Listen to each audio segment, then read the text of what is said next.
Alright, welcome. So today we have Ravan here. He has been requested, so let's get right into it. I do want to make a couple points about his abilities for why would you build a certain way for Ravan just based off of his kit.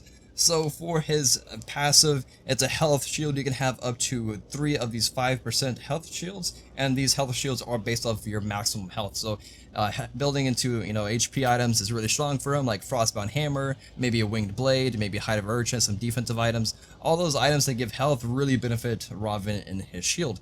As well as you can kind of have 2 shields if you go ahead and pick up the Borog of Hope.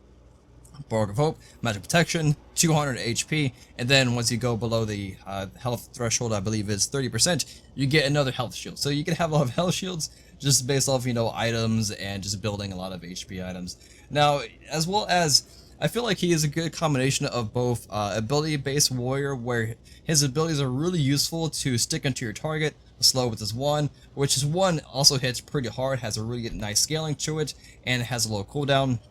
His 3, obviously a root, and his ultimate just allows you to get to point A to point B a lot faster when you just want to engage on one target or you just want to jump over one and escape. As well as his 2, it's basically a Chang'e to you, just immune all damage and CC immune.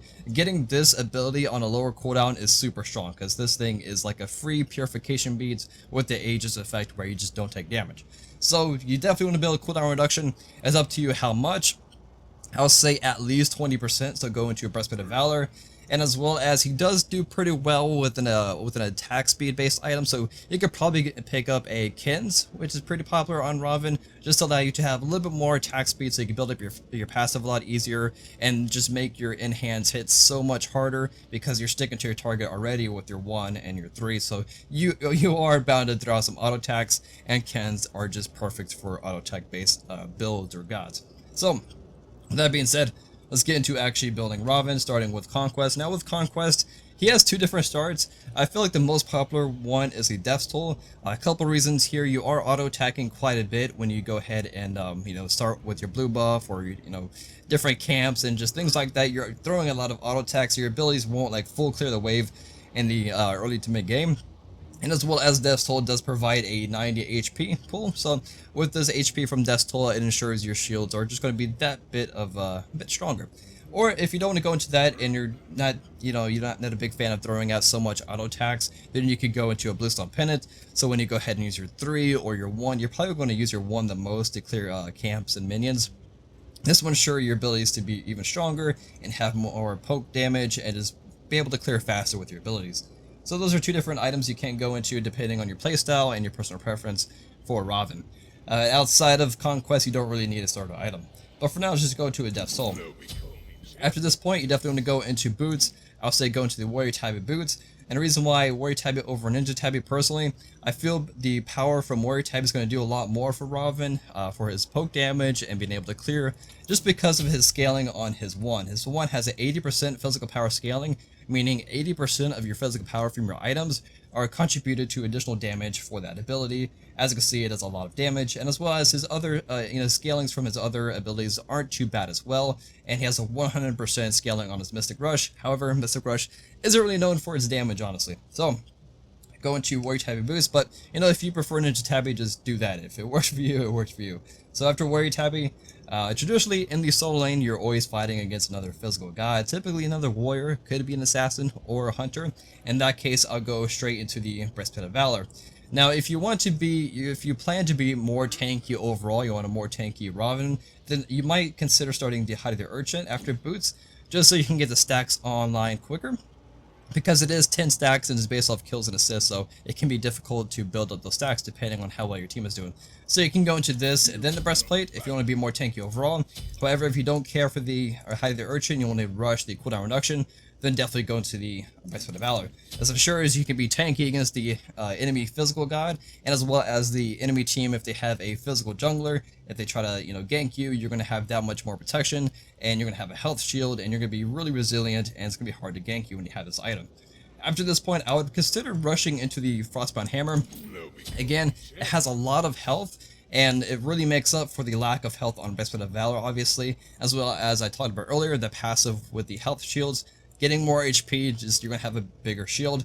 As well as this item works really well for Ravan for the sole purpose is 3 of the 4 abilities allow you to close gaps and just stick to your target. Between having a 25% slow on your 1 and a root on your 3 and then an additional slow on your Frostbound Hammer, they're not going to be able to get away from you, and that's going to really force them to use Purification Beads, because if they don't Purification Beads to get out, you're probably going to kill them. So you might not do a lot of burst damage, you're going to do a lot of consistent damage over time, and you can also sustain yourself based off your 3 because it does provide some healing. So after Frostbound Hammer, you do lack a little bit of magical protection. So at this point, you could go into the Borg of Hope, and you know this is the case if you did get High the Urchin. If you go High the Urchin, you will have a good amount of magic protection, so you can go to a different item after that. But in this case, you don't have any magic protection, obviously. Go to Borg of Hope. Again, health, protections, the CCR. It's always nice to have. In the passive, what I talked about earlier, once you reach below 30% health threshold, you do get an additional shield. So a lot of shields. After this point, you can go into a few different items. Again, it depends on what your purpose as a warrior. Warriors are very situational and very versatile in their builds. You can go so many different builds for warriors and be effective. It depends on what are you trying to do. So if you're looking to do a little bit more damage, be a little bit more of a bruiser, maybe Void Shield. If you're looking to do a little bit more damage for yourself, you can go into a Time's Bane, or you can go into the Kins. I'll probably go into the Kins. This allows you for, once you do close the gap to your target and you sticking to them with your Frostbound Hammer and your slow on your 1 and your root on your 3, etc. This allows your enhance to have a lot more damage to them. Extra attack speed allows you to build up those 8 stacks in your combo chain a lot faster. And with Kins, the passive works in a way it penetrates their health ideally, so it kind of makes up for not having pin like a Titan's Bane early on. Of course, you can sell your starter item mid to late game whenever you feel like you don't need it, and you can go back and pick up a pin item if you wanted to, or if you want more protections, which it can always be useful for a warrior since you are ideally another front line with your support. I can definitely see going into Mantle Discord. Mantle Discord I feel does really well with Raven. You kind of almost want to go into an offensive item like a Kins, and this makes up for that lack of defense and having a good amount of protections for both physical and magical. And yes, this item has no health, but you have health from Frostbound Hammer and the Borg of Hope. And another big point is going into a Mantle Discord. If you can't afford it, then the cheaper version is the Spear Robe. Regardless, these two items have cooldown reduction, which obviously does really well with. And once you have a cooldown reduction item like Mantle Discord paired up with the Breastplate of Valor, you have 35% cooldown reduction, which the cap is 40%. So this allows you to just spam your abilities a lot often. If you are familiar with Hebo, his 1 is infamous for having a low cooldown and doing a lot of damage. Well, his 1 is pretty much the same as Hebo's. It's pretty much the same targeter, except it slows and it's actually a wider. Look at that, that's just monstrous size. So this allows you to have really low cooldowns across the board, and this allows you to build up your passive a lot faster having cooldown reduction. So 5 seconds for your 1, that's ridiculous for a 25% slow. So this is pretty much going to force your enemy to buy a sprint and as well as a purification. So it's a really good relic popper kit, I guess you would say. Now, in case if you don't want the Borg of Hope, you can get the Mantle of Discord in this item slot and to pick up Borg of Hope after your Kins or something like that. So this is a pretty generic build, I would say, for Raven. Again, Raven, I don't feel like his damage output is the greatest. It's more of just slowing you down and forcing you to pop relics, and he'll just slowly beat you down because he has a lot of sustain and a lot of shields. So in a consistent boxing fight, he'll probably win. Maybe not against hunters, obviously, but against other warriors and assassins, he should do pretty well. Obviously, also against mages.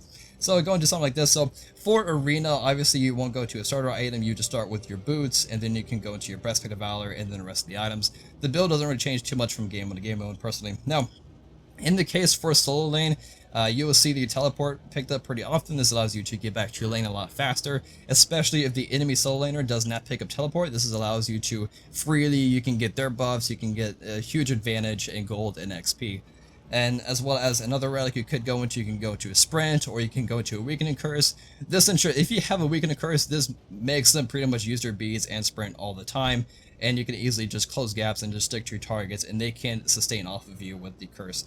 And that's pretty much it. Other relics are all as well optional, so hopefully it was helpful and gives you a general idea of what to build for your Raven. Like I said, warriors are very versatile in what they can build, and I can't cover everything or else the video would be way too long. I forgot to mention one other item that's pretty good on Raven that you can try out. It is the Winged Blade. It is super cheap and it has all the good stats that Raven can easily use, especially really cheap cost for the amount of health it gives you. 300 health for so cheap. It's really strong. And with that passive allows you to not get slowed, and if you do get slowed, you're immune to it and you move faster and you can just chase down targets. And as well as, if you don't want Ken's, another auto attack base item that's pretty good, I would say it would be the Stone Cutting Sword. More movement speed, and as well as really high physical power, so your abilities even do more damage. And as you trade up blows, you can just shred their protection to give yourself more protection. You can just be tankier. So that is it. Hopefully it was helpful, and I'll see you guys next time. Peace.